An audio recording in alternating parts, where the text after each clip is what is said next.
Boa noite, meus irmãos.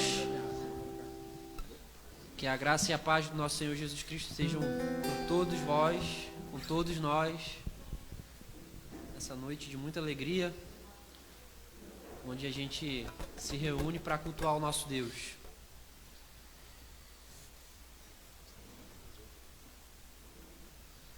Baixe sua cabeça, vamos orar, vamos suplicar a Deus para que Ele nos visite nessa noite, para que Ele nos instrua, nos edifique, nos fortaleça. E após isso a gente vai fazer uma leitura de uma passagem das Escrituras. Baixe sua cabeça, vamos orar. Senhor Deus, nosso Pai, nós estamos diante de Ti, Senhor, com o coração cheio de alegria. E aqueles que não estão, ó Deus, que o Senhor, que o Teu Espírito derrame alegria nesse momento.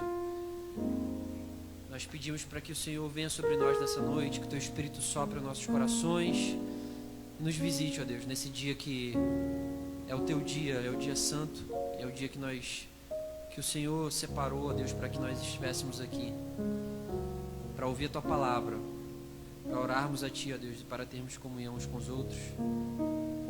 Nós bendizemos o Teu nome, Senhor, que o nosso coração nesse momento se acalme, nós colocamos os nossos anseios diante de Ti, e que o Senhor fale a nós, perdoa os nossos pecados também, ó Deus, como Teu povo reunido, nós suplicamos, ó Deus, pelos nossos pecados, nós confessamos as nossas misérias, nós sabemos, ó Deus, que nós transgredimos a lei de muitas formas, ó Deus, quer em palavras, quer em motivações, quer em pensamentos, até naquelas boas práticas que nós fazemos, ó Deus, mas que são com as motivações erradas.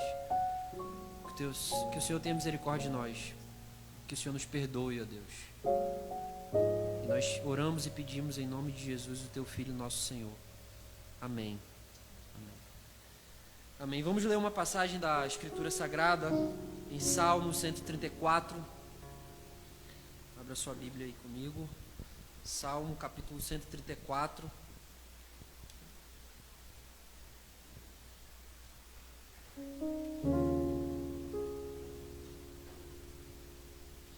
Que é uma exortação ao povo de Deus para bendizer a Deus.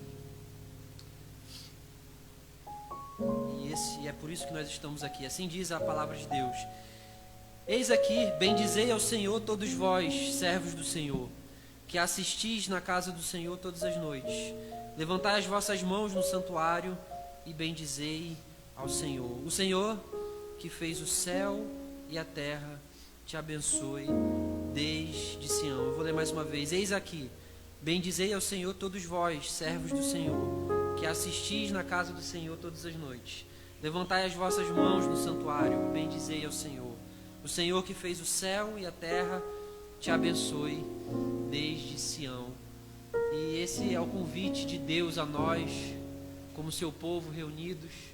Esse é o convite que Deus nos faz nessa noite. Vamos bendizer ao Senhor. Fique de pé. Vamos ficar de pé e vamos nos alegrar junto com os nossos irmãos que nos vão conduzir em cânticos.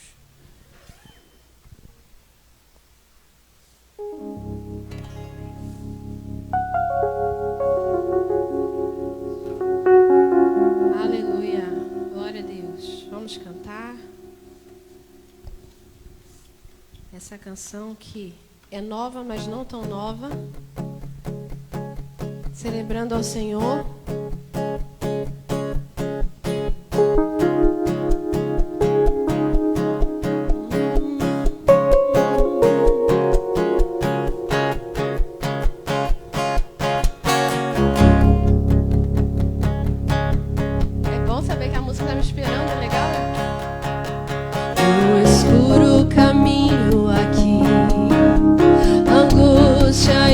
Sofrer ao meu lado.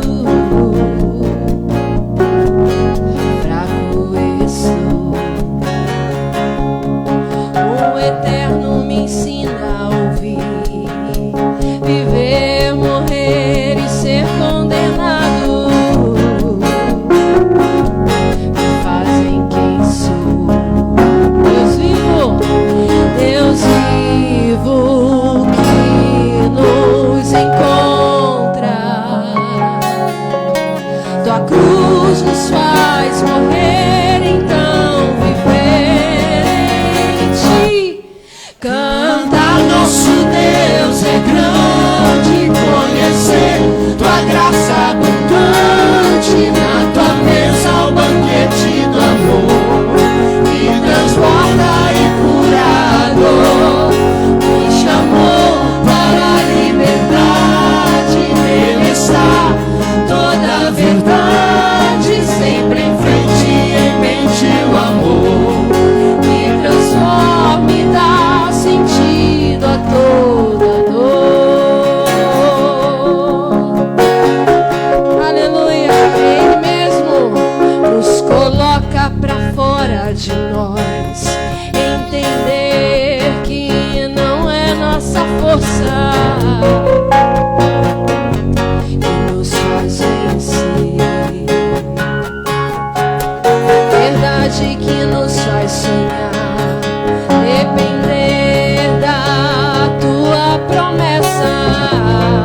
graça abundante, na tua mesa o banquete do amor, que transborda e cura a dor, nos chamou para a liberdade. Ele está toda a verdade, sempre em frente, em mente o amor, que transforma e dá sentido.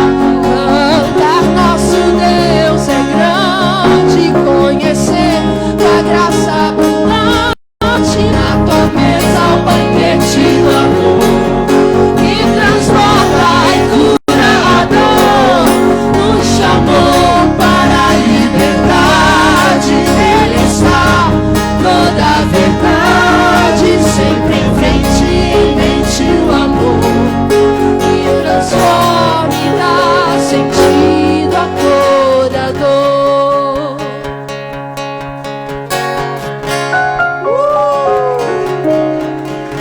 Glória a Deus! Ele dá sentido a tudo. Aleluia! Bem-aventurado o que está nele. Glória ao Senhor. Bendito é o teu nome, Senhor. Aleluia.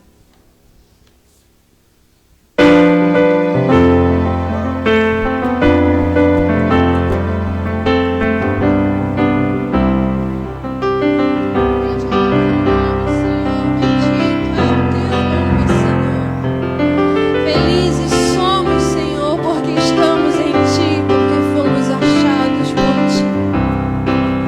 Bem-aventurado é o que está. Vamos cantar. Firmado em Tua casa, sim, aqueles que Te louvam, cujo coração está no nosso Deus.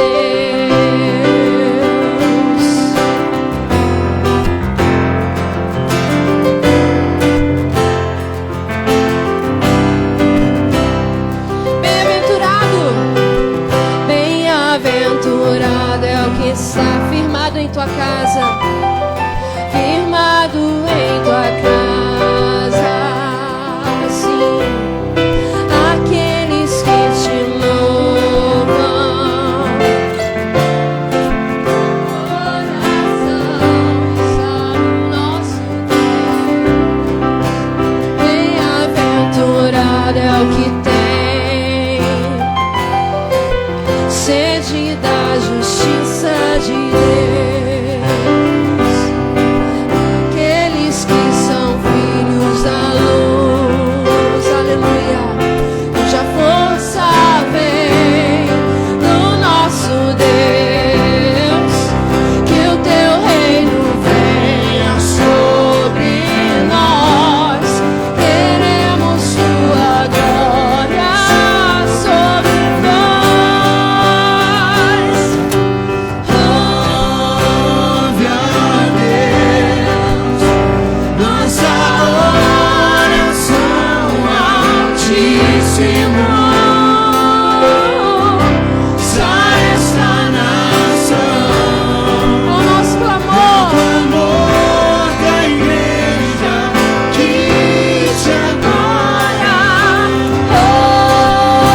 ouve, ó Deus, Nossa oração altíssimo. Sai esta nação, é o clamor da igreja que te adora.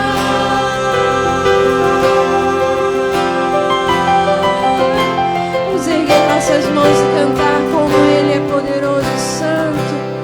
Bendito, eterno é o Senhor. Nós levantamos nossas mãos e rendemos o nosso coração a Ti, Senhor, ao nosso único e amado Deus. Bem-aventurado é o que está firmado.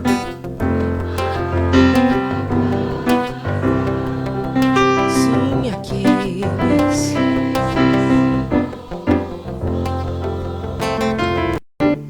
cujo coração está no nosso Deus, e bem-aventurado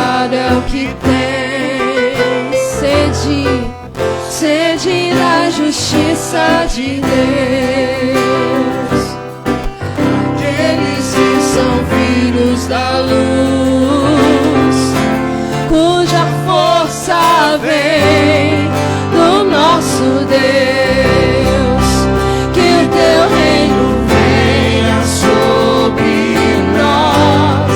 Queremos tua glória em nós. Sim. Glória a Deus, nossa oração altíssimo. Sai esta nação, é o clamor da igreja que te adora.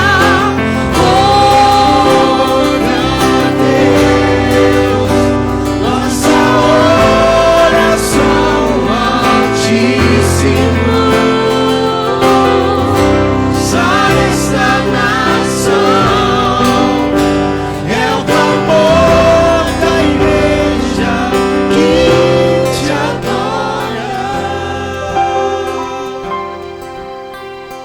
Só tu és santo, só tu és santo, só tu és santo, Senhor. Só tu és santo, só tu és santo, só tu és santo, Senhor. Só tu és santo, só tu és santo, só tu és santo, Senhor. Só tu és santo, só tu és santo, só tu és santo,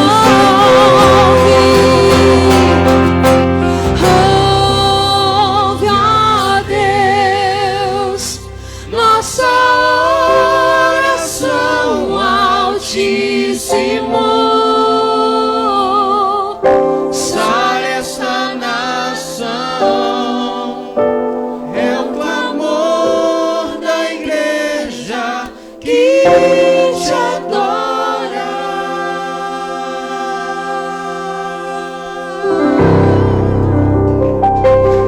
Aleluia.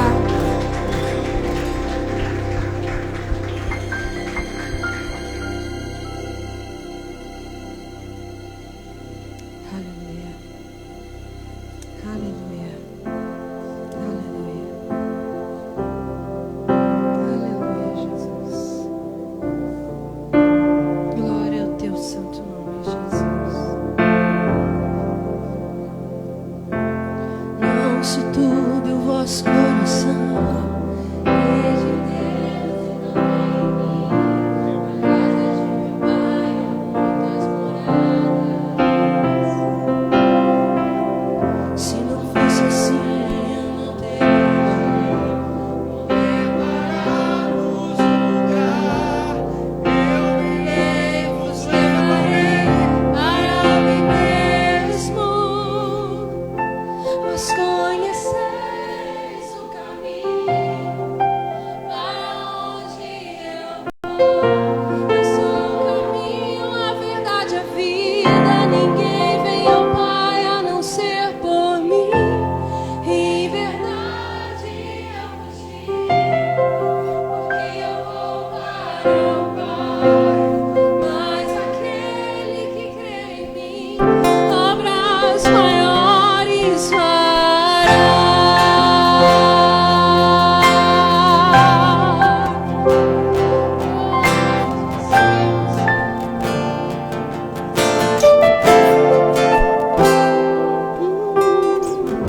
Se me amares verdadeiramente, guardareis os meus mandamentos.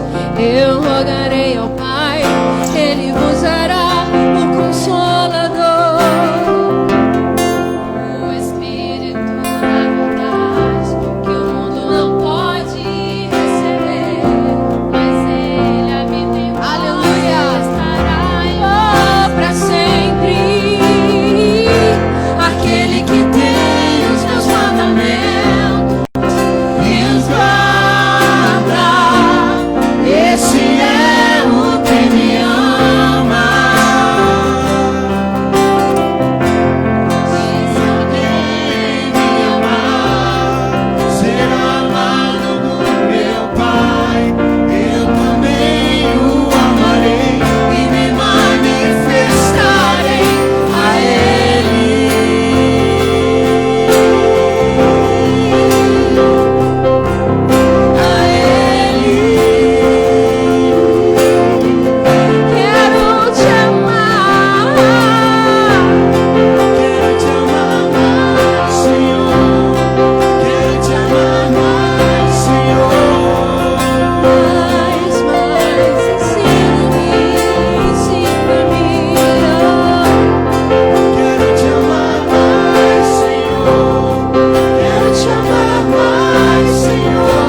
teus mandamentos e os guarda. Este é o que me ama. E se alguém me amar, será amado por meu Pai. E também o amarei e me manifestarei a Ele.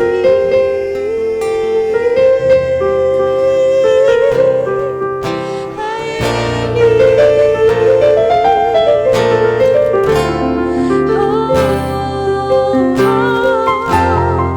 Eu te amar mais, Senhor. Eu te amar mais, Senhor.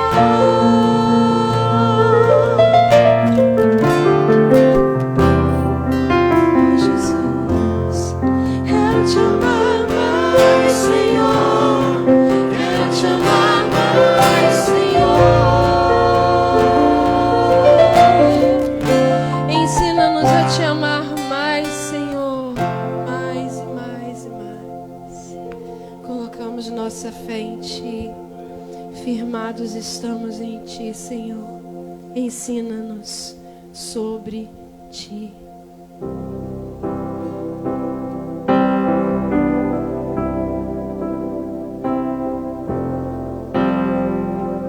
Nós oramos essa verdade. Em nada ponho a minha fé, senão na graça de Jesus, no sacrifício remidor, no sangue do bom Redentor. Em nada ponho, em nada ponho a minha fé, senão na graça de Jesus, no sacrifício remidor, no sangue do bom Redentor. Ele é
Amém, meus irmãos, amém. E por isso eu costumo dizer que no domingo à noite não tem nenhum outro lugar melhor para um cristão estar. Não é isso? É muito bom estar aqui. Nesse momento nós vamos orar a Deus,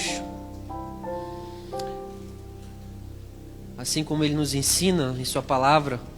Nós vamos orar pelos enfermos, nós vamos orar pela nossa igreja, nós vamos orar pelas autoridades. Se você precisa de oração, você pode vir aqui à frente, se você se sentir à vontade.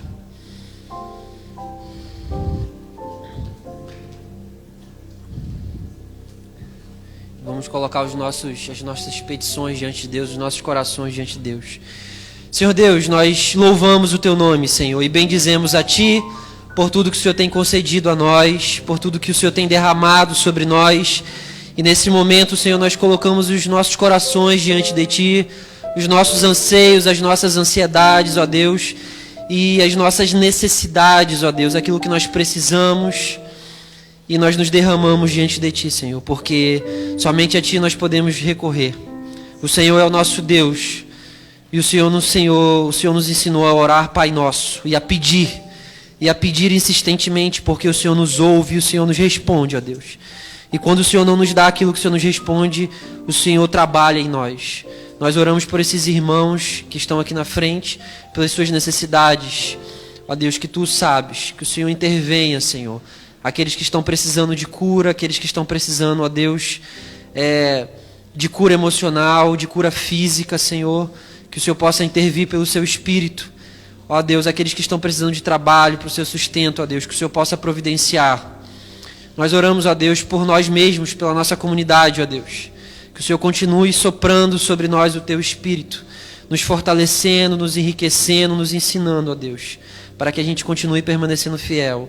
Nós oramos, ó Deus, pelas igrejas de Cabo Frio, pelas igrejas do Brasil, pelas igrejas do mundo.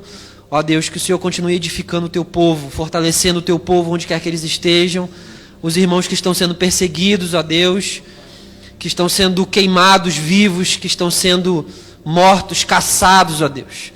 Fortalece o Teu povo ao redor do globo, Senhor.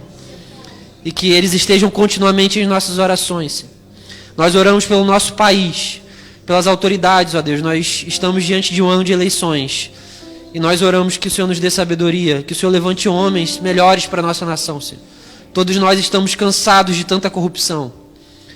Mas, sobretudo, ó Deus, que isso comece aqui em nós, porque nós sabemos que tudo isso também é responsabilidade nossa como cristãos, como cidadãos, ó Deus, porque nós somos seres políticos também. Nós nos colocamos diante de Ti, essa é a nossa oração. Em nome de Jesus, o Teu Filho, nosso Senhor. Amém e amém. Amém. Abra sua Bíblia comigo em Hebreus, capítulo 3, nesse momento em que nós estamos caminhando para ouvir a pregação, a palavra de Deus. Hebreus, capítulo 3. Nós vamos ler. Hebreus, capítulo 2.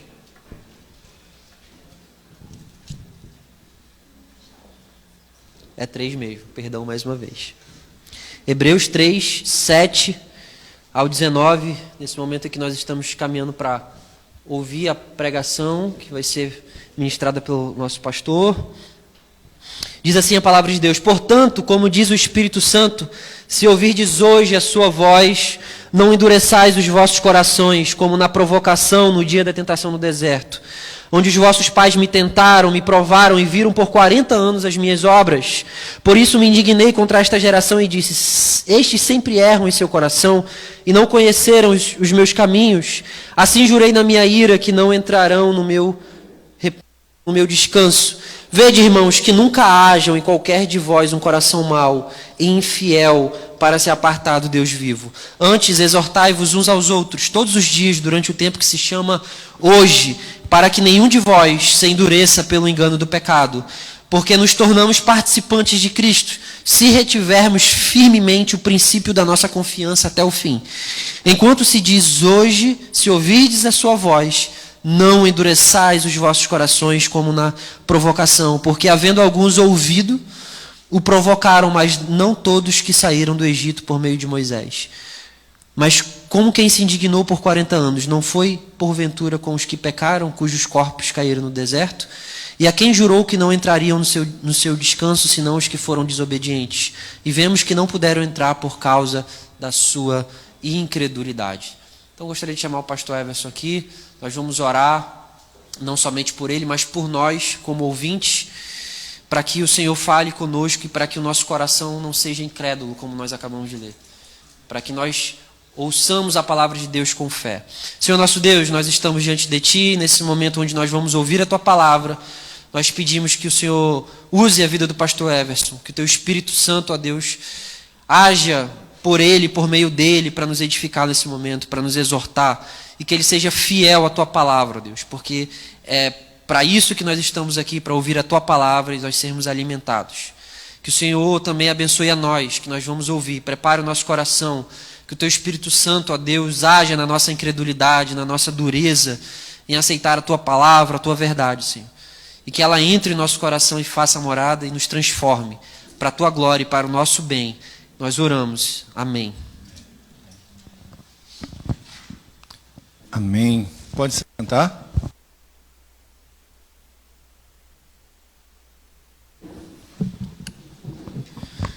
Graças e paz, irmãos. Vamos a um texto bem delicado.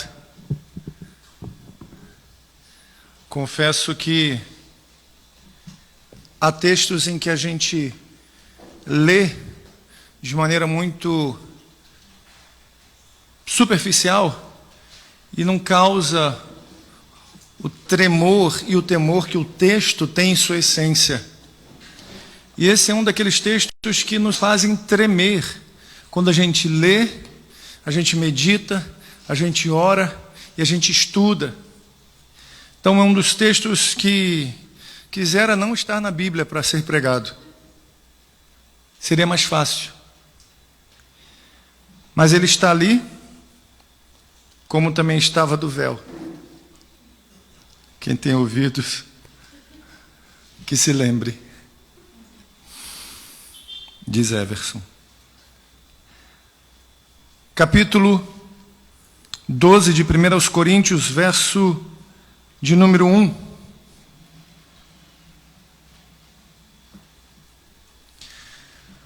Como você se sentiria ao descobrir que muitas vezes o que você leu não era o que você leu e pode ter sido ensinado de maneira equivocada? E ao ler o que realmente estava escrito, descobrir que o que você havia lido por muito tempo era um engano. Eu espero que o texto de hoje venha trazer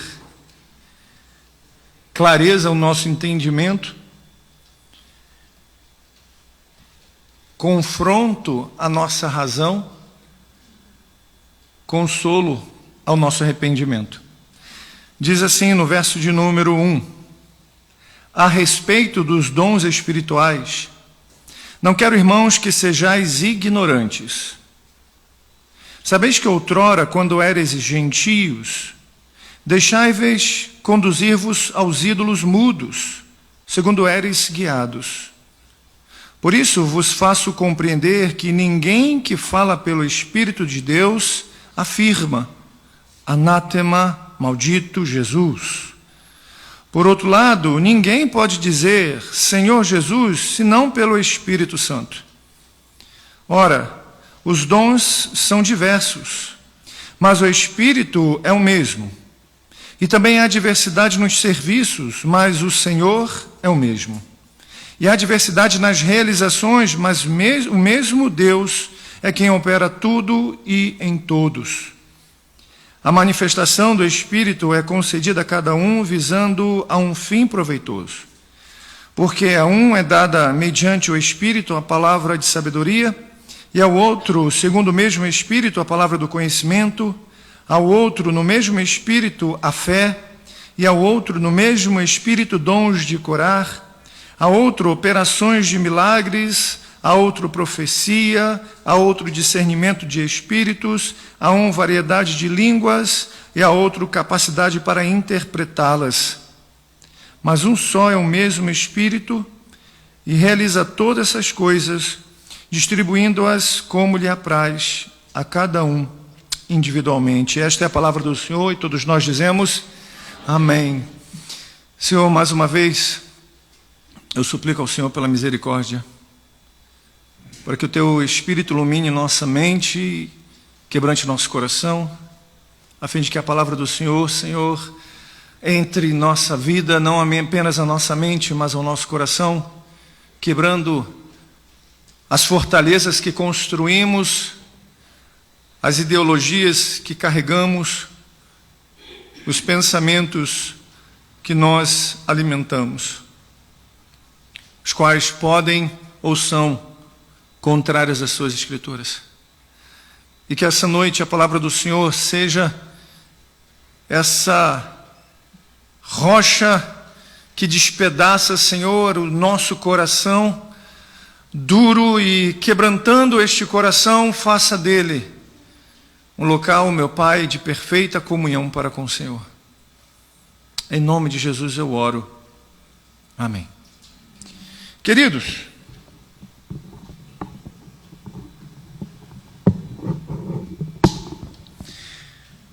para a gente tratar desse texto, a gente tem que perceber que há duas interpretações, ou três interpretações, ou três correntes.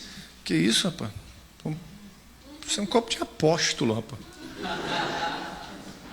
A gente não segue esse pensamento, não, rapaz. Tinha que trazer ou um copo de milkshake, né? É profético isso? No final do culto vai me levar para tomar um milkshake? Que isso, hein? Vocês estão ouvindo? Tá ligado, gente?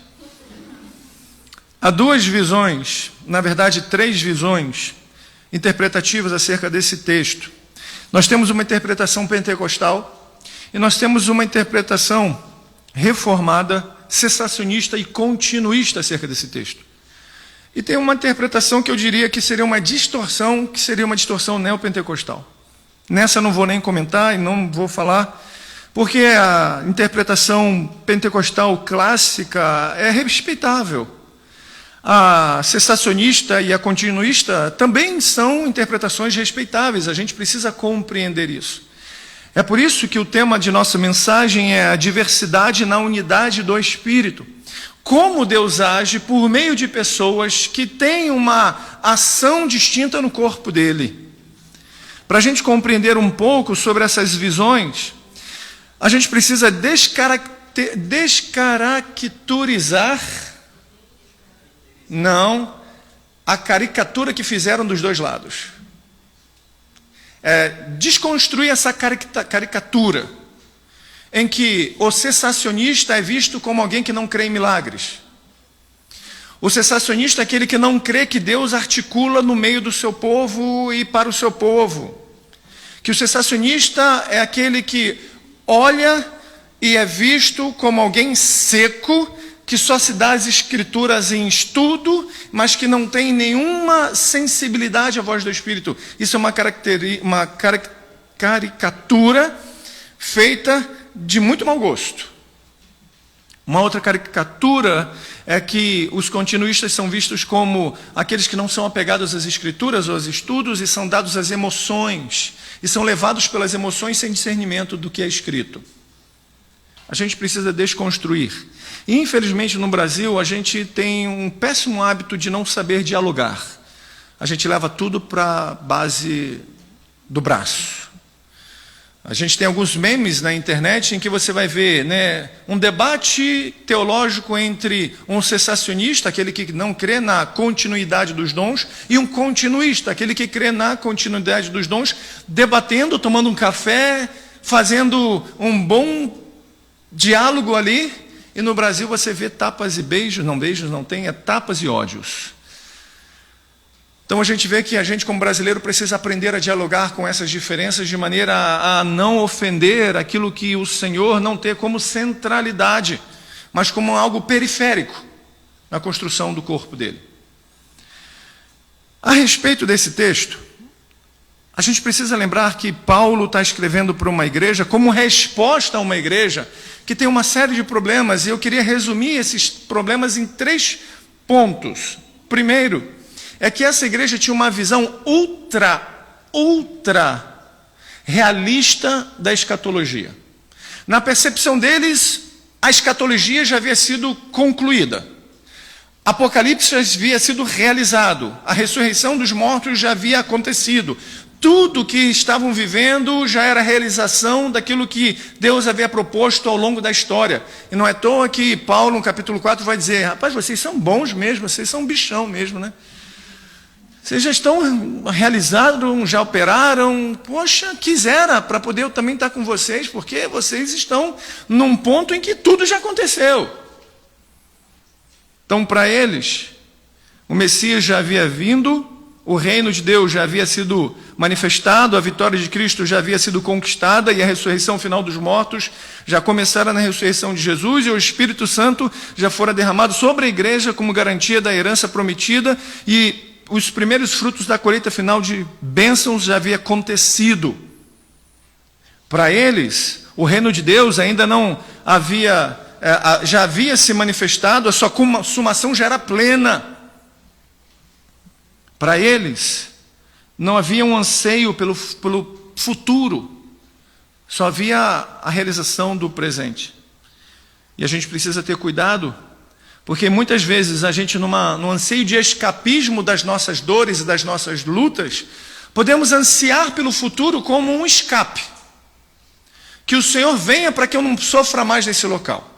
Que o Senhor venha para que eu possa desfrutar da glória e não desfrutar desse sofrimento. E aí a gente cai no erro de ansiar tanto pelo futuro que negligenciamos servir a Deus no presente. A nossa visão é sempre para o futuro, que esquecemos de fazer com que aquilo que Deus tem nos dado no presente. Então, quando vier, quando acontecer, eu vou, e assim será. Esquecendo que hoje e o presente é a realidade que vivemos. E o que fazemos em resposta a uma empolgante gratidão pelo que Deus, por meio de Cristo Jesus, fez no passado. Qual é a nossa resposta mediante aquilo que Cristo fez? A gente fica sempre na expectativa do futuro, ou no presente a gente já está operando, realizando aquilo pelo qual esperamos que o futuro seja?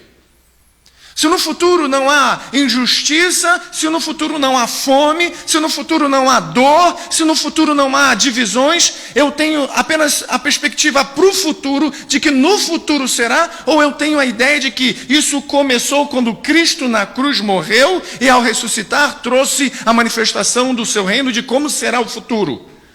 E ao ver aquele que está passando fome, isso me dói e me causa a vontade de praticar o resultado, a resposta do que o Evangelho causa em mim.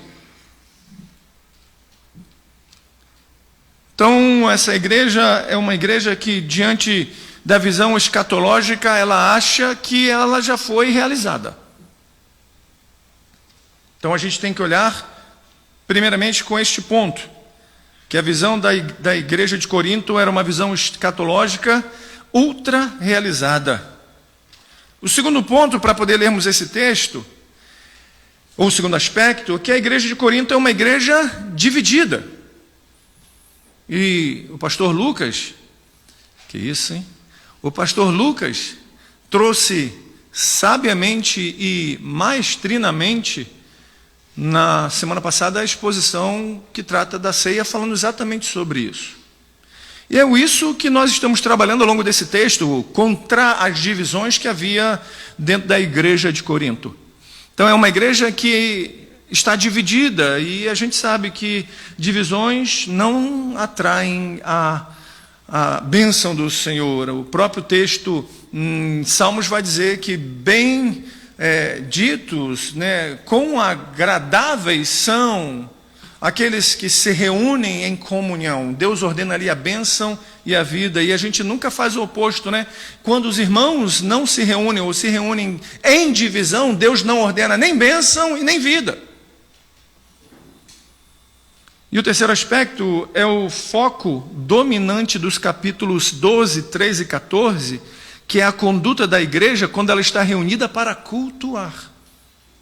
Assim como o capítulo 11, o capítulo 12, 13 e 14 está falando sobre a igreja que se reúne para cultuar. Ela não está falando da individualidade do cristão, ela não está falando daqueles que estão em casa fazendo seus devocionais, ela não está falando sobre como o cristão comporta-se lá fora, ela está falando como o cristão se reunia em comunidade. Seja na praça, seja na casa, aonde fosse em Corinto. Então a gente precisa ler esse capítulo 12, pelo menos já essa primeira parte do versículo 1 ao 12, com essa perspectiva de que o povo já estava olhando para o corpo de Cristo como se já estivesse vivendo após todos os efeitos daquilo que ainda vamos viver. Segundo, é uma igreja dividida, onde um diz ser de Apolo, outro de Paulo, outro de Pedro. E terceiro, eles precisam entender que o que Paulo está dirigindo tem a ver com o culto ao Senhor. E como culto ao Senhor, a implicância de nós não observarmos isso pode causar uma série de danos à nossa vida emocional e espiritual. Não é à toa que a gente tem visto, infelizmente, no nosso contexto da cidade de Cabo Frio, no Brasil e no mundo afora. E se a gente pegar uma pesquisa do Instituto Barna, que é um instituto extremamente responsável e respeitado no meio cristão nos Estados Unidos, você vai ver que o índice de cristãos feridos com igrejas onde não se prega a centralidade de Cristo e as Escrituras é algo absurdamente assustador. E às vezes a gente pode não imaginar o quanto isso é assustador, até que a gente pense, cara, eu vivi isso. Eu vivi essa ferida, eu vivi a desconfiança, eu vivi a incredulidade de achar que era possível comungar em um lugar saudável. Aí quando você para pensar que isso é uma realidade, pensar na realidade de milhares e milhares de pessoas neste mundo, nesta cidade, você pensa, meu Deus, como Deus olha para a igreja dele e para aqueles que estão expostos a essa distorção bíblica teológica. Bom, como eu disse, esses três aspectos são importantes para que a gente possa compreender esses versículos. Paulo inicia o versículo 1 dizendo, a respeito dos dons espirituais. A respeito dos dons espirituais, a respeito daquilo que provém de Deus, a respeito daquilo que Ele traz ao seu povo, a respeito daquilo que Ele opera graciosamente no seu povo.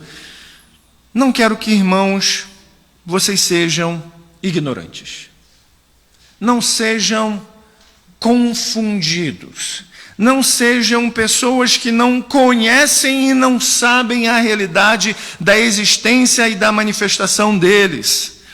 Não quero que sejam ignorantes, como os gentios são, como aqueles que não nasceram de novo são, como os pagãos de Corinto são. Sabeis que outrora, quando vocês eram gentios, quando vocês não eram nascidos de novo, quando vocês não conheciam a verdade de Cristo, vocês eram conduzidos. Olha como é a palavra. Deixáveis conduzir-vos aos ídolos mudos, segundo éreis guiados. Olha o que Paulo está dizendo à igreja de Corinto. Prestem atenção. Antes da conversão de vocês, vocês eram guiados. Não pelo Espírito, mas por algo contrário ao Espírito do Senhor. Vocês eram guiados por ídolos. E ídolos que são mudos. Para pensar comigo. Alguém que está te guiando e que não tem voz, não pronuncia o som. E você é guiado por esse ser, esse elemento que não expressa um ensino por meio de fala. Paulo está dizendo, vocês são tão ignorantes da realidade, não no sentido de, ignorante como a gente traz, isso é rude. Não, vocês são tão desconhecedores da verdade, ou foram, que o que guiava a vida de vocês era aquilo que nem voz tinha, nem vida tinha. E pegando o gancho de outros textos atrás, que na verdade o que estava por trás desses ídolos era demônios guiando-os a uma caminhada de vida surda, cega e muda. Vivíamos como mortos espirituais, como que The Walkers de The Walking Dead, os zumbis, a acharmos que estávamos vivos porque tínhamos fome, porque tínhamos desejos, mas esses desejos, essas fomes, não eram fomes as quais guiavam para Deus, guiavam para algo contrário. Paulo está dizendo que esses que agora já são espirituais, antes eram guiados por ídolos que não tinham vida e que levavam a um caminho de morte. E o verso 3 ele diz, por isso vos faço compreender, eu trago à luz a essa dúvida, a essa ignorância, que ninguém que fala pelo Espírito de Deus afirma que Jesus é maldição, e por outro lado ninguém pode dizer que Jesus é Senhor, senão pelo Espírito Santo. Aí Paulo introduz uma ideia divisória numa igreja que é dividida. Em que sentido? Olha, só existe uma forma de nós discernirmos aqui aqueles que são de Cristo e aqueles que não são. Uma é que a característica daquele que não é de Cristo é que ele amaldiçoa a Cristo. Ele vai olhar para Cristo e vai rejeitar quem Cristo é. Porque Cristo para ele não é nada, é insignificante, é um ser que não tem valor em nenhum. E alguns estudiosos, ou vários estudiosos, eles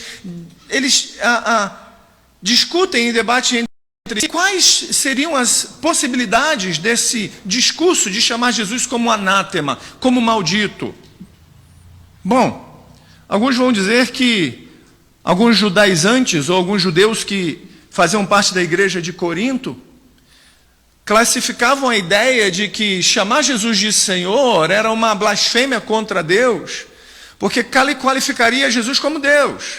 E para esses judeus só existe o Deus Pai, nem Pai, o Criador, mas não Filho e nem Espírito Santo. Para outros, vão dizer que os gnósticos olhavam para Jesus como um ser diminuto e não poderia ser classificado ou qualificado como Deus, porque chamá-lo de Deus seria mentir contra o Logos, o Criador, porque este Jesus, ele é alguém insignificante, apenas um ser, e tratar Jesus como um ser humano, simples, é a mesma coisa que chamá-lo de maldito. Independente das explicações que os teólogos, estudiosos, escolásticos vão trazer, a verdade é que aquele que tem o Espírito Santo de Deus jamais vai chamar Jesus de maldito.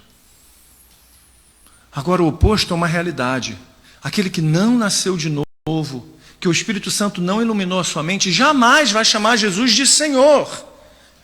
Ainda que possa chamar de maneira irônica. Como algumas vezes eu vejo pessoas que eu conheço que não têm fé e não creem em Deus, e são até de vínculo ateísta, dizem só Jesus é o Senhor, só Jesus.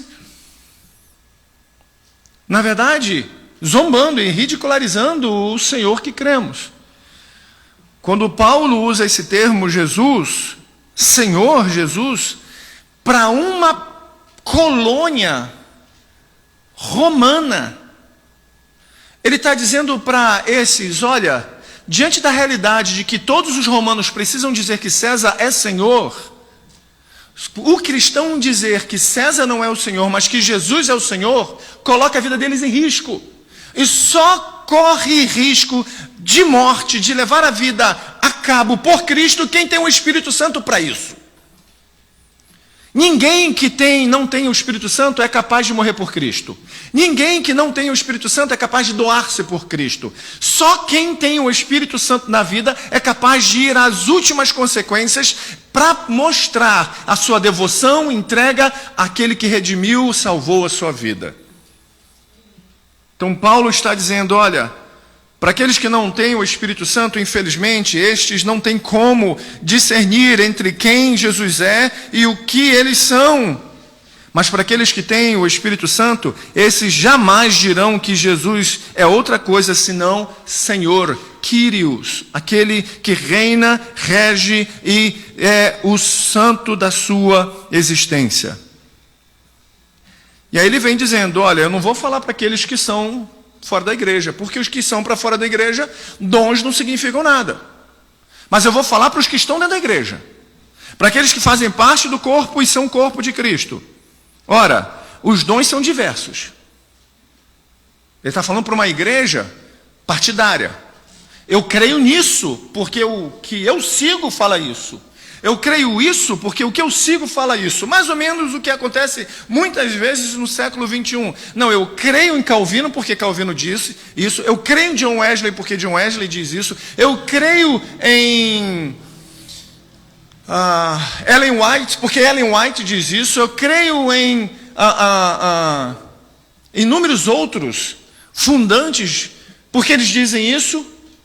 E Paulo está dizendo, olha, a diversidade dos dons provém de um. Cada membro do corpo de Cristo vai experimentar a manifestação desse dom. Eles não são no aspecto de ação, eles são diversos.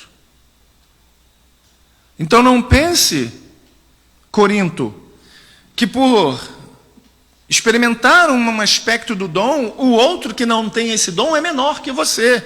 Ou que o que provém de você é de Deus e o que o outro não é de Deus. Porque embora os dons sejam diversos, o Espírito é o mesmo. E aí ele vem trazendo algo fabuloso, mostrando que a ação de reger a igreja não está apenas nas mãos de um ou uma das pessoas da Trindade. Para uma igreja que está dividida, ele vai mostrar a unidade de um Deus que é uno, que se manifesta em 3 pessoas, ao dizer, olha, e também há diversidade nos serviços. Naquilo que é para servir, naquilo que é trabalho, naquilo que é para edificação, há diversidade. Mas o Senhor é o mesmo. E o Senhor aqui se refere a Jesus. E há diversidades nas realizações, mas o mesmo Deus é quem opera tudo em todos, o Pai. Então a gente tem a Trindade aqui, a Trindade, trabalhando nessa diversidade de ações e dons dentro da igreja. É o Espírito Santo com os seus dons, é o serviço com o Senhor e a realização com o Pai. Cada um fazendo a sua obra trinitariana. Ou seja, os dons que recebemos por meio do Espírito, para um serviço que de antemão o Senhor Jesus Cristo cria e que opera em nós o Pai para que realizemos. Nem para operar os dons a gente opera por força e desejo próprio, mas por intervenção de um Deus gracioso que não apenas criou e imergiu o seu povo em poder, mas que também continua articulando por meio do poder. E ele vem dizendo, porque um é dado mediante o Espírito a palavra de sabedoria, e ao outro, segundo o mesmo Espírito, a palavra de conhecimento, e assim ele vai. 9 tipos, que não resumem e que não fecham aquilo que Deus fazia nessa igreja. E aí você para e pensa, já ouviu alguma igreja que tivera tantos dons, tanta manifestação como a igreja de Corinto? Vocês já ouviram na história, em qualquer uma aqui, que Paulo tenha plantado, alguma igreja em que tivesse tanta variedade de dons como a igreja de Corinto? Já viu no primeiro século, segundo século, terceiro século, século 21, alguma outra igreja em que os dons do Senhor se manifestavam de maneira tão poderosa como a da igreja em Corinto? E a minha pergunta é, mas por que tanto dom em uma igreja tão dividida? Tanto dom em uma igreja que não conseguia caminhar para a mesma direção. Tanto dom em uma igreja que fazia acepção de pobre e rico à mesa do Senhor. Uma igreja com tanto dom e não conseguia ver a maravilha da unidade de Cristo com o Pai, com o Espírito, por meio dos seus chamados apóstolos. Como é que pode? E em pleno século 21 a gente fica hipervalorizando os dons mais do que aquele que dá. Veja, eu sou continuista, mas isso não faz de mim alguém que possa excluir o cessacionista. E eu vou ser bem sincero, e falava com a Elaine, que o grande problema do continuista é achar que alguns textos, eles são aquilo que se encaixa aqui, naquilo que a gente quer pensar que é. E quando a gente vê a realidade do texto, a gente às vezes até questiona se o nosso continuismo está tão bíblico quanto deveria estar. Por quê? Por que a gente fica atrás de manifestações? Por que as igrejas atuais estão sempre com um slogan de manifestações de poder, manifestações de algo? Venha porque o milagre vai acontecer, venha porque algo vai acontecer, venha porque você vai ver. E a gente não olha para as Escrituras, quando Deus se manifestou a Abraão, e por 50 anos ele não falou mais nada. Como é que você se sentiria se por 50 anos... Quem tem 50 anos aqui tirando Estênio?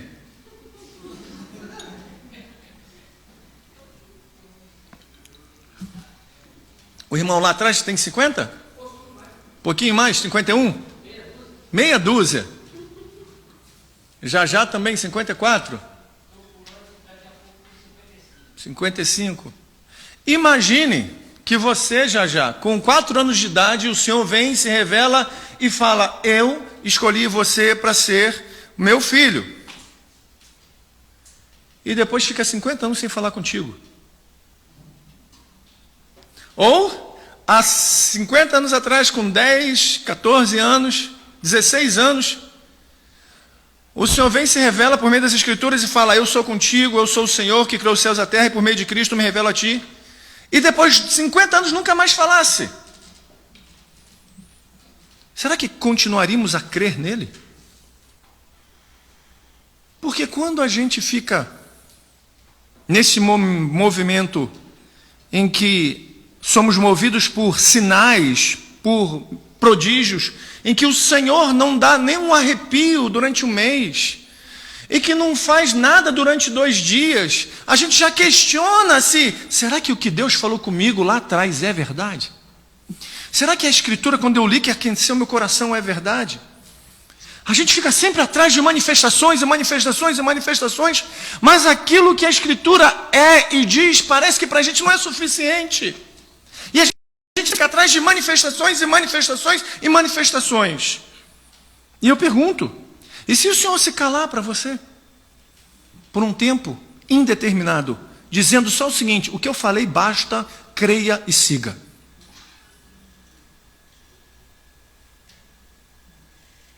Isso durante 1 mês, 2 meses, 3 meses, a sua leitura bíblica não te trouxesse arrepio, lágrimas. E se durante mais 1 ano isso fizesse com que o seu coração começasse a... Caramba, não tem um tempão que eu não sinto nada, mas eu descobri que está tendo uma nova comunidade de fé na cidade e que está vindo um pastor que quando ele fala o chão treme, ele diz o CPF, a data de nascimento, e eu vou. E olha, ele falou meu CPF, tá, e o que isso muda na sua vida? Se eu for na Receita Federal, também vai falar meu CPF.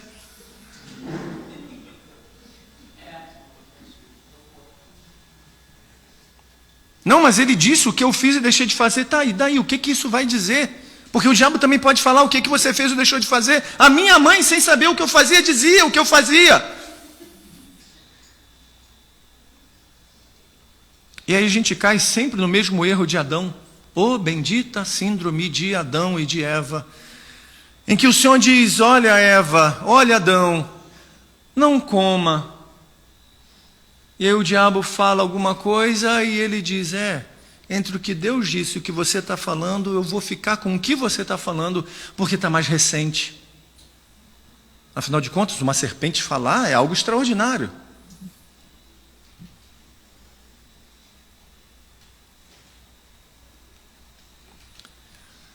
Paulo está dizendo para uma igreja que essas manifestações concedidas a cada um tem um proveito, tem uma finalidade.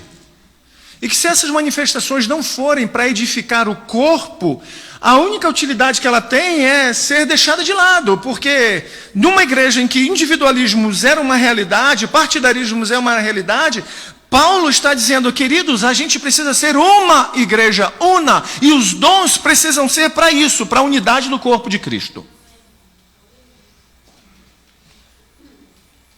Então ele vem dizendo que mediante o Espírito a palavra de sabedoria, e ao outro, segundo o mesmo Espírito, a palavra de conhecimento. E que seria isso naquele tempo? D.A. Carson, Wayne Grudem, que são teólogos continuistas, concordam também, junto com Horton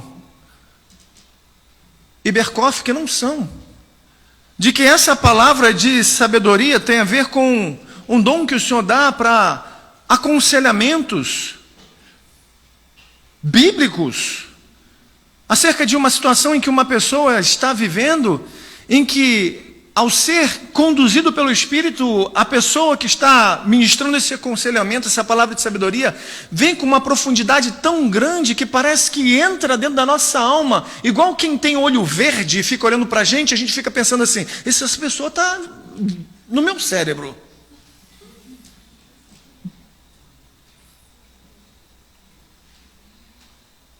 Não é? Não é mesmo?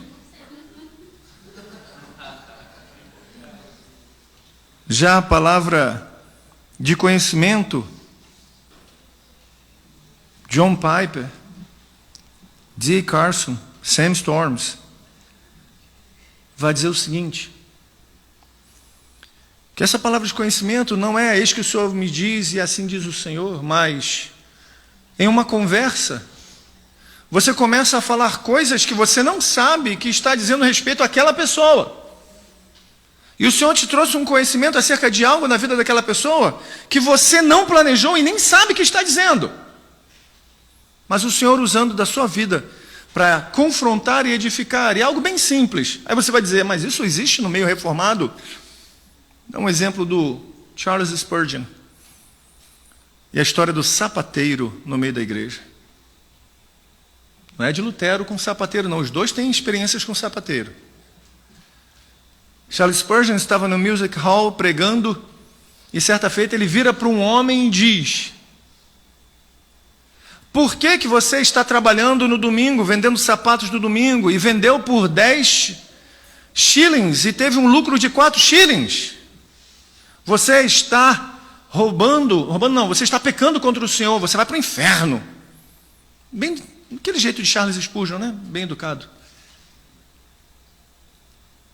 Essa pessoa sai, vai embora. Isso é uma carta do próprio Charles Spurgeon, no seu diário, comentando posteriormente. E há um membro da igreja vem falando assim, ele voltou. Aquela pessoa que no domingo passado você falou isso, voltou. E aí, o que tem a ver? Não, ele quer falar contigo. Tá bom. E esse sapateiro diz, ninguém sabia que eu tinha trabalhado no domingo, ninguém sabia que eu tinha vendido o sapato por 10 shillings e tinha um lucro de 4 shillings. E o que você falou confrontou a minha fé. Porque eu trabalhava no domingo, crendo que o que eu faria ia sustentar a minha casa. Mas hoje eu creio que, se o domingo é do Senhor, eu vou confiar que Ele vai prover. E o relato posterior é que esse cara nunca mais abriu a sapataria no domingo. E nunca mais precisou.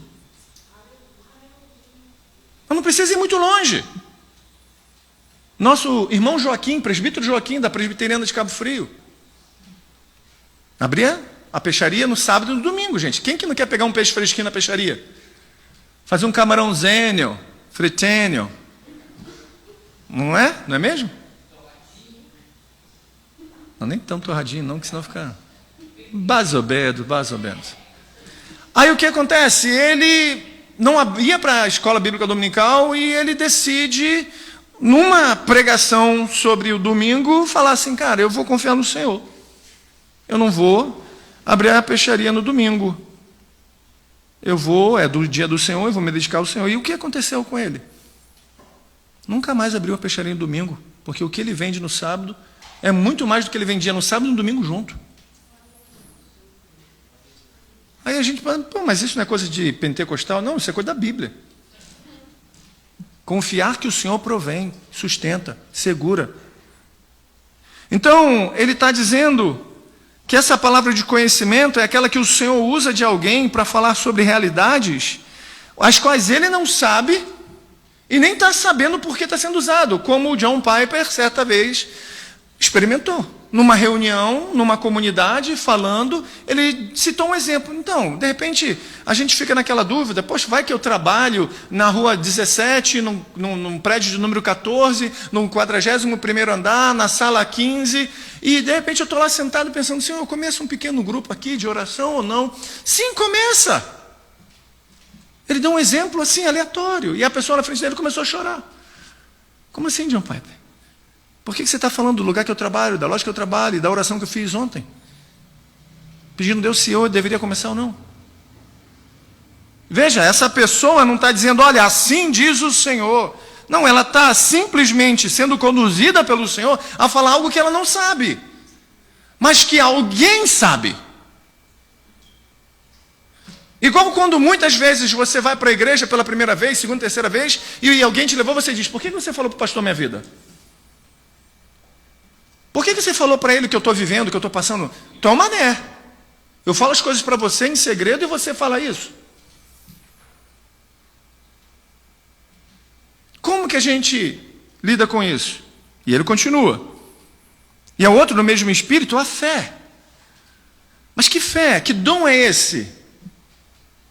Alguns teólogos vão dizer que esse aqui é a fé que confia sobrenaturalmente que Deus é capaz de fazer coisas extraordinárias, mesmo quando às nossas vistas é impossível.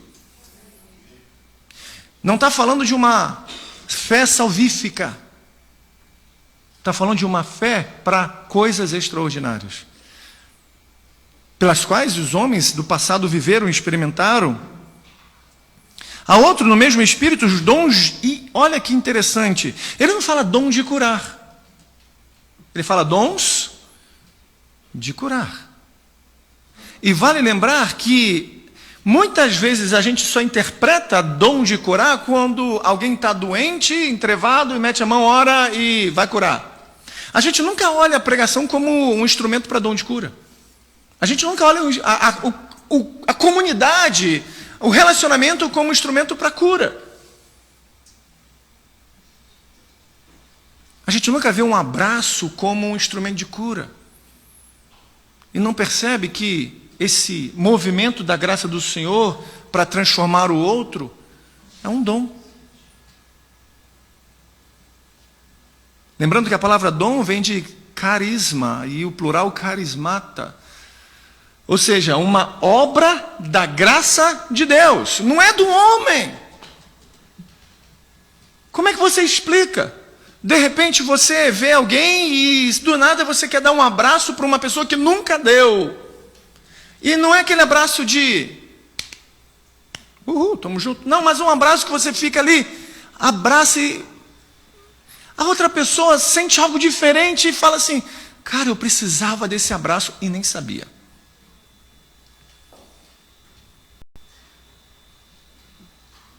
Para a gente entender que o único que tinha um dom de cura, de dizer para qualquer um que tivesse doente fosse curado, era Cristo. Posteriormente, alguns apóstolos exerciam não quando sempre queriam, porque o próprio apóstolo Paulo orou para um dos discípulos que não fora curado. Ele mesmo era doente e não fora curado. E a gente quer trazer para o século 21, dizer que fulano de tal tem dom de cura. E aí eu lembro de um pastor, Paulo Júnior, que foi bem incisivo ao dizer para aqueles mercadores da fé, vão para hospitais durante a quarentena, vai orar para que os que estão com Covid sejam curados. E não teve um que saiu das suas mansões, das suas fazendas, para ir. Por quê? Porque os dons de Deus cessaram? Não, porque os dons de Deus são Deus agindo por meio da sua igreja.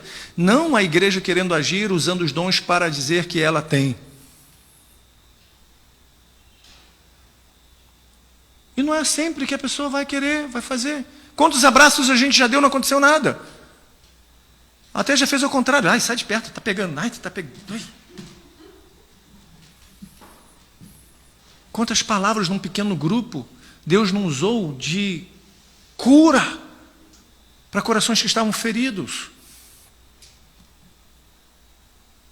Tudo bem que aqui os dons se manifestam de várias formas. Que dons de cura? Como essas curas eram manifestadas? Eram curas físicas, curas emocionais, curas espirituais? Porque a gente acha que só problema emocional é agora, né?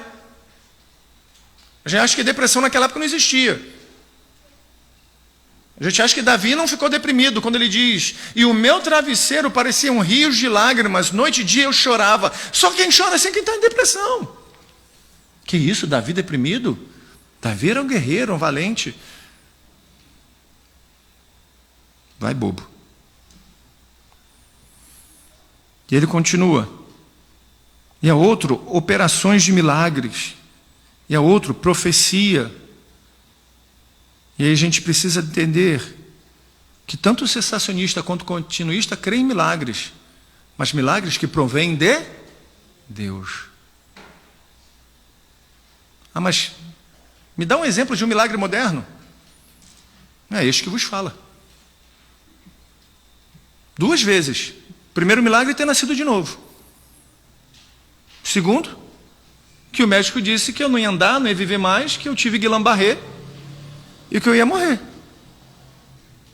E o Senhor reverteu. Nem precisei fazer fisioterapia.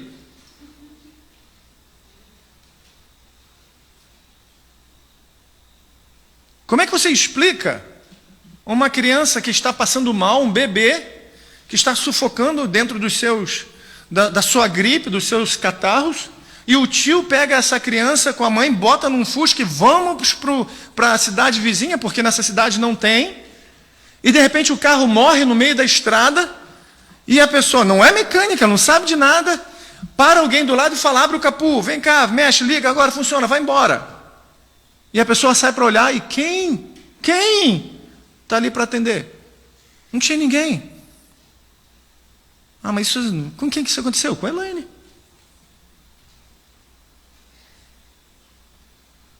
Como é que a gente explica essas coisas maravilhosas? Em que 2 missionários estão nas terras do Vietnã, caminhando para uma vila para pregar, e de repente, do outro lado do oceano, tem uma família que está orando, porque o Senhor trouxe ao seu coração a seguinte frase, ora por 2 missionários. Mas quem? Ora por 2 missionários. E eles começaram a orar, e a interceder, Senhor, envia anjos, faz alguma coisa, Senhor. E algum tempo depois, numa visita missionária àquele país, naquela igreja, dois missionários começam a falar sobre um exemplo de uma experiência que eles viveram nas estradas ou na mata do Vietnã. A gente estava caminhando para ir para uma vila para pregar, e de repente aparece dentro da gente pessoas com armas, dizendo, vamos matar, vamos matar. Só que eles olham para trás da gente e vê pessoas que a gente não viu. Eles dizem, não, que eles estão com gigantes atrás, e vão. Ah, de onde você está tirando isso? Relato, missão, portas abertas. E aí a pessoa que estava na igreja começa a chorar e dizer, cara, deixa eu dar o meu testemunho. E o missionário, sem entender nada, falou assim, o que foi? Há um ano atrás, o Senhor nos levou à oração dizendo para interceder por 2 missionários que estavam numa caminhada de perigo, de morte. Mas é o homem que faz, é a ação de Deus, é a articulação de Deus. Vocês estão entendendo? A outro, a profecia. E aqui a gente precisa entender profecia não como aquilo que vai anteceder alguma coisa no futuro, no sentido, e que, olha, vejo você ganhando na cena, e nada disso. Mas como duas interpretações possíveis. Uma, a pregação daquilo que Deus manda dizer ao seu povo. Olha, as Escrituras é Cristo encarnado. E a outra, como encorajamento, usando das Escrituras para incentivar, encorajar o irmão, a irmã a continuar na caminhada cristã. Mas todo mundo pode fazer isso, mas tem gente que faz melhor. Tem gente que sabe encorajar melhor.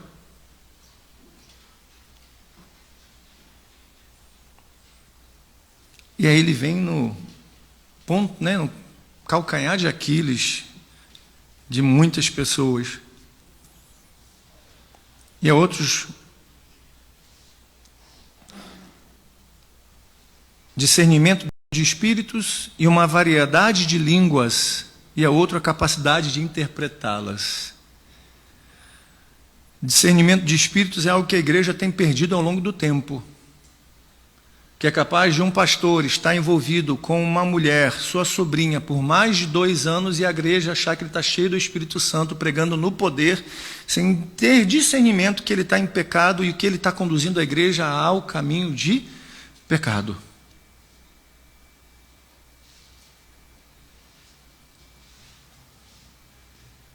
Às vezes a gente cai naquela asneira de achar assim, caraca, eu não estou sentindo nada, será que eu estou frio?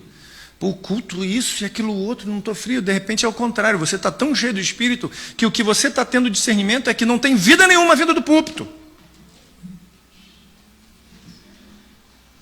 E a gente atribui ao oposto. A gente acha que está frio, porque a gente sempre se culpa, né?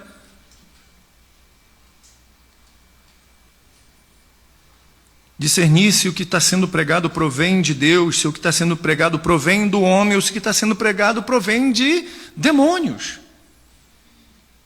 Não é à toa que muitas e muitas seitas são levantadas porque a pessoa sonhou que tinha tido uma revelação e funda uma igreja, como fez Tim Jones. Ele levou uma galera à morte, suicídio, porque viria um cometa que traria Cristo, então vamos cometer suicídio coletivo para estar em encontro com o Senhor. E aí o povo foi. E aí a gente pensa, não, isso aí foi década de 70 e tal. Não precisa ir muito longe, não. Agora, ano passado, Brasília, um sujeito da UFB, Universidade Federal de Brasília. Gente, o que a gente entende por Universidade Federal de Brasília? A mesma coisa que a USP, de São Paulo. Pessoas que são intelectuais, racionais, pessoas que têm um discernimento de, poxa, isso é um charlatão. Arrastou uma juventude, um cara que se dizia guru, e levava a ter relacionamentos sexuais com esses adolescentes, essas jovens, homens e mulheres. Eu não estou dizendo de homossexual, não, estou falando homens e mulheres. O cara tinha um poder de lábia tão grande que, para dizer que a espiritualidade daqueles caras iria crescer, se transformar em algo visível, ele conseguia levar. Eu falava para a Elaine, isso ano passado, retrasado, Vitor, eu queria esses 50 jovens para ensinar a Bíblia. E esse sujeito está ensinando um bocado de besteira para esses 50 jovens, e esses 50 jovens estão abraçando e chamando outras pessoas. Por quê? Primeiro, que não nasceram de novo. Segundo, não tem discernimento de espírito. Infelizmente, nas nossas igrejas, a gente tem tido pessoas que não têm discernimento de espírito, e só porque tem muita visualização no YouTube, tem muita visualização no Instagram, a pessoa crê que o que vem daquele lugar é de Deus. Que isso? Mas tem que ter um slogan.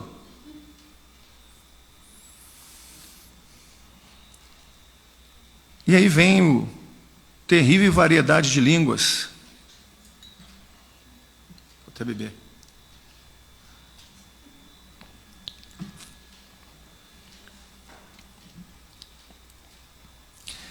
E o que o Paulo está dizendo aqui não tem nada a ver com Churumiri, ou Decovas, ou Denai. Mas Everson, você não crê que é possível falar essas línguas? Gente, eu sou continuista, minhas experiências pessoais não são base para ninguém seguir, a gente segue o que a Bíblia diz. O que Paulo fala de variedade de línguas é idiomas. Esse texto, a mesma palavra no grego, é a mesma de Atos 2. É idiomas. E não são idiomas apenas para dizer alguma coisa aleatória, para falar das grandezas de Deus. Ah, mas isso edifica alguém? Poxa! Então vamos fechar a Bíblia e vamos embora, porque o que a gente está aqui é para falar das grandezas de Deus. Ah, mas você crê nessa continuidade? Hoje creio. Vou dar um exemplo simples. Adalberto foi para a Itália, e Adalberto começou a pregar para um grupo, e o pessoal está falando, por que você está falando italiano?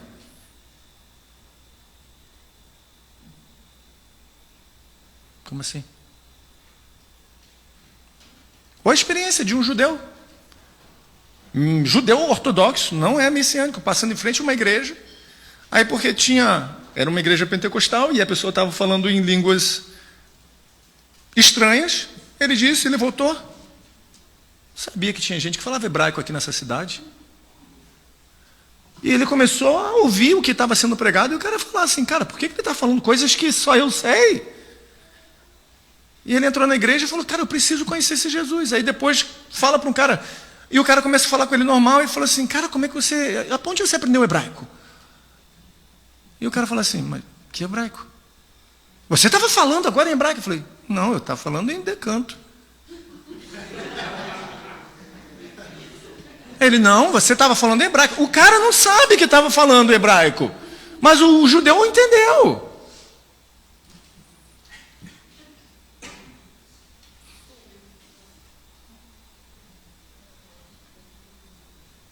Já pensou? Eu chego aqui e começo. So can you imagine Jesus Christ coming here and, touching your heart, fulfilling your spirit, of His Spirit? Tem gente que vai olhar assim e vai falar assim, oh yeah.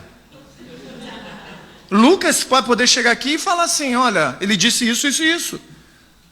Porque ele vai poder interpretar. E é o que o texto está dizendo, se você tem esse dom de falar numa língua que ninguém que consegue compreender, tem que ter alguém para poder dizer para a igreja. Porque sabe o que está acontecendo? Se você falar num idioma que ninguém entende, o outro que entrou não ouviu o evangelho, você está condenando ele ao inferno. Porque você não deu a oportunidade dele se arrepender dos seus pecados. Isso se aplica também se você levar para o lado da glossolalia, da ideia de que o decanto existe. Gente, eu acredito. Mas eu não posso chegar aqui e xirimiri, e o pessoal não entender nada do que eu falei. Ainda que o que eu tenha dito pode ter sido, porque Jesus é o Senhor e exaltado seja o seu nome.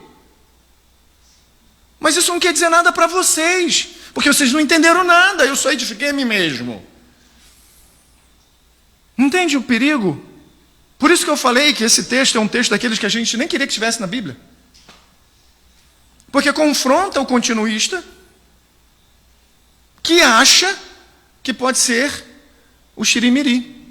Quando no continuismo clássico entende que isso aqui é línguas, idiomas existentes. O grande problema é a gente querer também chegar para alguém que fala no xirimiri. Eu estou falando xirimiri para não usar né? Entenderam, né? O problema é a gente querer qualificar uma pessoa que está falando uma língua que a gente não compreende como uma pessoa não sofisticada, uma pessoa iletrada, uma pessoa pequena, sem entender que existe tanto idioma no mundo em que muitos deles não foram catalogados. E já pensou que a gente pode estar desmerecendo a ação do Espírito do Senhor no meio daquela pessoa?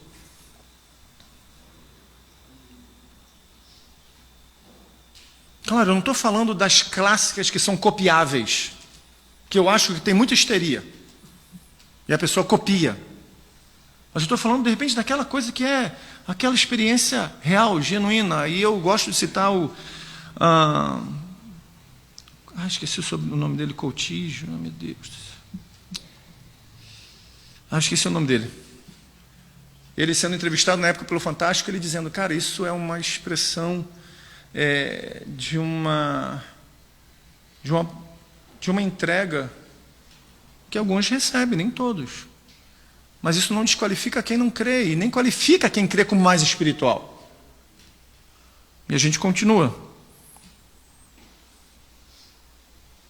Mas um só é o mesmo Espírito, realiza todas essas coisas, distribuindo-as como lhe apraz a cada um individualmente. Eu só quero pegar uma palavra que se encontra no verso 7. A manifestação do Espírito. Quando eu falo que a gente tem que ter cuidado para não desqualificar qualquer manifestação dessas aqui como simplesmente atemporal ou como se fosse fora do seu tempo, a gente precisa lembrar que esses dons são a manifestação do Espírito. A manifestação do Espírito é a revelação de quem Ele é por meio do que Ele faz. Então, se esse povo aqui chegasse e falasse, cara, isso que está acontecendo é anátema, isso que está acontecendo não é de Deus, eles estariam dizendo que o Espírito Santo não estava ali presente, não estava agindo. E a gente precisa ter cuidado para, não afã de colocar o Espírito Santo onde ele não está e tirar de onde ele está, querer usar das nossas razões pessoais. Minhas experiências pessoais não podem ser base para aquilo que a Bíblia diz ser contrário. A gente tem que ter cuidado. E entender que posteriormente Paulo vai dizer lá, olha, no verso 31, eu nem sei que horas tem, estou sem celular. Já vou acabar. Entender que o que Paulo diz lá no versículo 31 é, entretanto, procurai com zelo os melhores dons, ele está dizendo, olha só, quem dá é o Espírito Santo, mas isso não te impede de pedir. Vai acabar, vai dar tempo. Quem sabe é o Espírito Santo, quem dá é o Espírito Santo, como ele quer, mas isso não diz que você não pode pedir, como ele diz. Não fecha não, só bota aquele, para ficar mais, isso aí. Poupa a bateria. Ele é que distribui, Ele é que opera, Ele é que realiza, o Deus Trino. A gente pede. Agora, lembre-se sempre, os dons jamais vão substituir a pregação da palavra.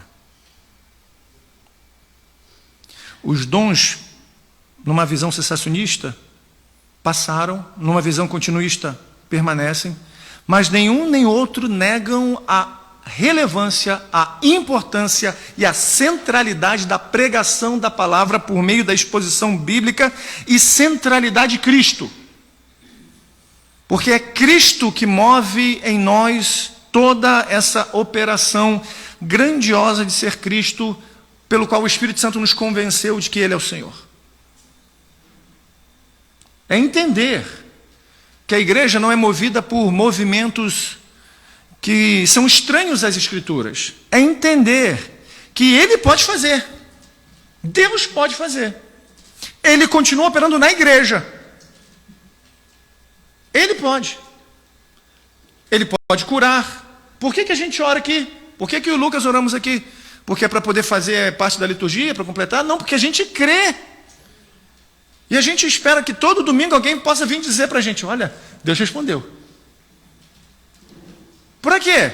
Para a gente se sentir mal? Não, para dizer o seguinte, cara, continuemos a orar. Deus continua a operar. Deus continua a fazer. Ah, mas se eu falo nessa língua que dizemos que é... Meu irmão, se isso está te edificando, lembre-se, está te edificando e não está ofendendo, e é algo particular, viva a sua vida. Agora lembra, você não move e não é gerado em torno disso. Nós somos movidos e gerados em torno de Cristo. E Paulo vai dizer muito isso lá na frente. Não pense que isso é algo sofisticado. Capítulo 14 ele vai bombardear isso. Eu falo muito mais que todo mundo aqui e nem por isso acho isso... É mais fácil falar algo inteligível para a pessoa entender que eu estou pregando o Evangelho do que falar 1000 idiomas ou línguas estranhas. Porque o que importa é unificar a igreja em torno da mesa de Cristo. E aí a gente vai respeitar o cessacionista e o continuista e o pentecostal clássico como irmãos em Cristo. E não com alguém estranho à mesa da comunhão.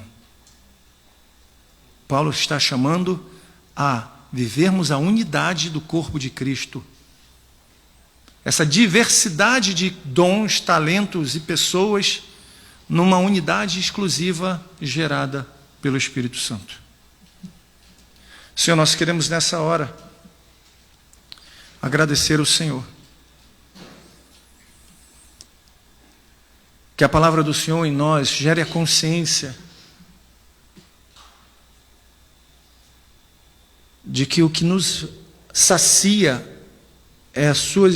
são as suas escrituras e o teu Espírito agindo por meio dela em nós. Mas esse saciar não é individualista, ele é comunitário. Então importa nós sabermos que o Senhor articula por meio do seu povo os seus dons conforme lhe apraz. Seja por meio daqueles que creem que cessaram, ou por meio daqueles que creem que continuaram, que o Senhor continua sendo aquele que edifica a sua igreja, que nada foge ao olhar de um Deus trino, cujo dom é dado pelo Espírito, o serviço é dado por Jesus e cuja operação é feita pelo Pai. Que essa manifestação do Espírito Santo no meio da sua igreja seja uma realidade, para que ela não seja movida e nem levada por qualquer vento de doutrina. Que nenhuma nova ideologia surgindo venha corromper a igreja de Cristo. Que nenhum movimento venha corromper a igreja de Cristo. Que nenhuma falácia venha levar o corpo de Cristo a padecer.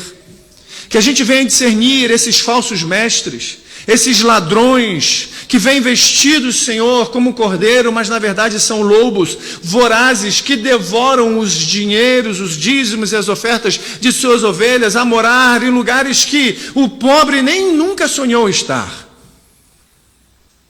Que nos dê, meu Pai, esses discernimentos, como igreja, a saber o que é a palavra do Senhor, o que provém da palavra do Senhor, para não sermos enganados por falsos ensinos. E empodera a sua igreja, para que no poder do seu Espírito ela tenha nas Escrituras as armas corretas para lutar contra esses falsos ensinos. Porque só existe, Senhor, falsos mestres, como disse Calvino, porque existem falsos cristãos.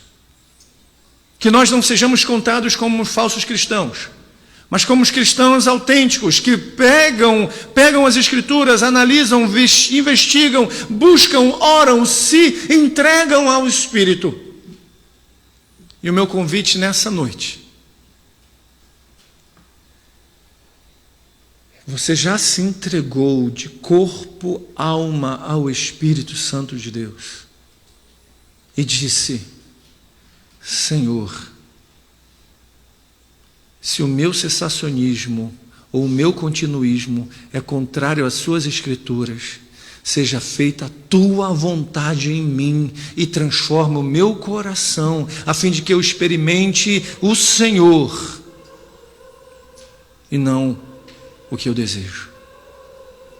Obrigado, Senhor, porque a tua palavra hoje me confrontou ao prepará-la, ao me fazer mudar alguns pontos de vista que eu tinha, e aí compreender que o Senhor é um Deus que nos leva à maturidade e que importa que o seu nome seja centralizado numa igreja que anda em unidade. Em nome de Jesus. Amém. Ofertemos ao Senhor.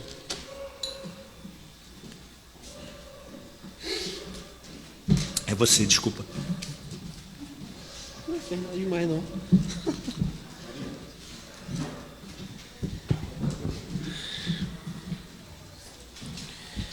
Meus irmãos, vamos ofertar ao nosso Senhor. Enquanto os irmãos vão entoar alguns cânticos, eu vou ler mais um texto bíblico nesse momento, enquanto você se prepara para ofertar e dizimar, que se encontra em Mateus capítulo 6, versos 19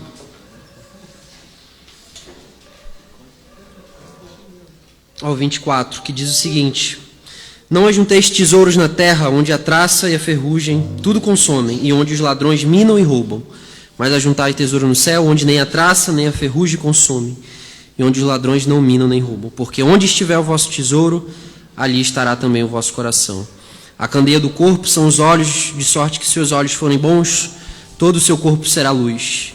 Se porém os teus olhos forem maus, todo o seu corpo será tenebroso. Se portanto a luz que em ti são trevas, quão grandes serão as trevas. Ninguém pode servir os dois senhores, porque ou há de odiar um e amar o outro, ou se dedicará a um e desprezará o outro. Não podereis servir a Deus e ao dinheiro, ou a mamon. Nesse momento você separa a sua oferta. Eu costumo dizer que os momentos de dízimos, de ofertas, é um momento de mostrar que realmente mamon não governa o nosso coração, mas que o Senhor é quem nos tem dado todas as coisas.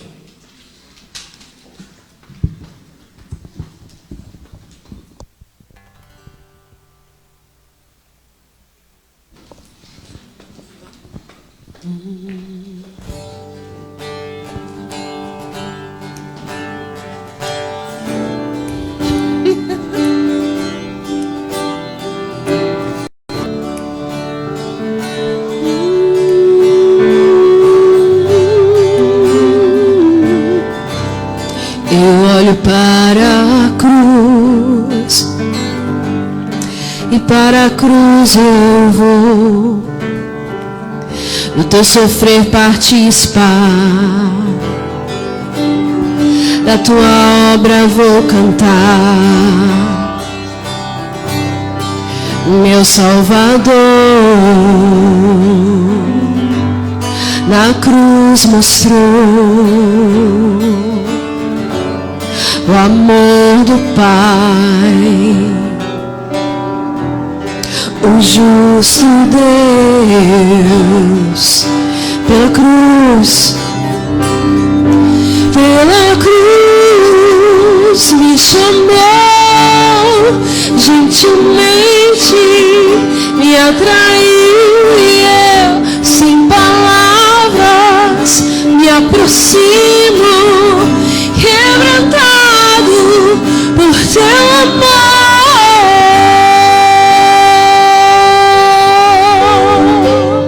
Vamos nos levantar para cantar.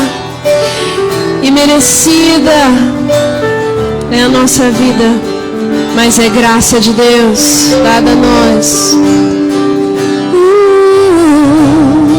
E merecida a vida, de graça recebi, por sua cruz, da morte me livrou,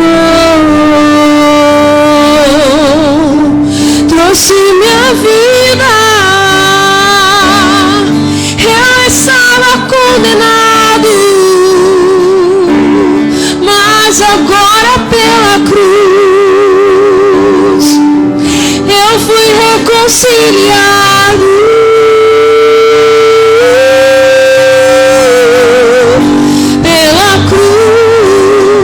cruz me chamou, gentilmente me atraiu e eu, sem palavras, me aproximo, quebrantado pela cruz me chamou, gentilmente me atraiu e eu, sem palavras, me aproximo, quebrantado por seu amor. Impressionante é o seu amor. Sim, me redimiu e me mostrou o quanto é fiel. Impressionante é o seu amor. Me redimiu e me mostrou. Me redimiu e me mostrou o quanto é fiel.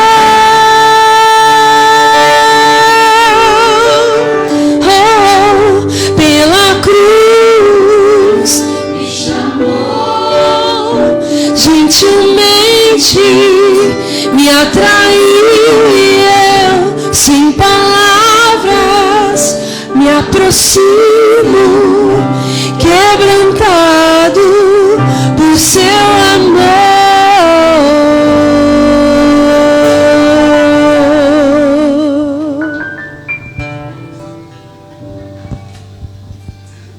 Amém, meus irmãos. Gostaria de chamar a Ramila aqui para orar pelos dízimos das ofertas.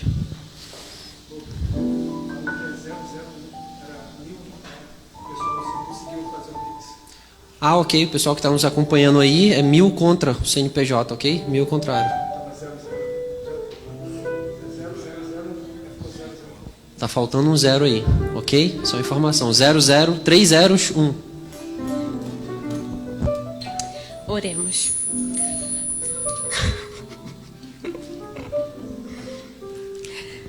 Senhor, reconhecemos que vivemos por Ti e para Ti. Senhor, cremos também que somos dependentes totalmente de Ti. Então, Pai, eu peço que o Senhor continue abençoando essa casa, essas ofertas, o trabalho aqui executado, para a honra e glória do Teu nome. Entregamos as Suas ofertas. Eu peço também que o Senhor abençoe nossos irmãos e que o Senhor conduza mediante a Tua santa vontade. Amém. Em nome de Jesus. Amém. Pessoal de casa aí, um abraço. Deus abençoe vocês. Muito obrigado por nos acompanhar.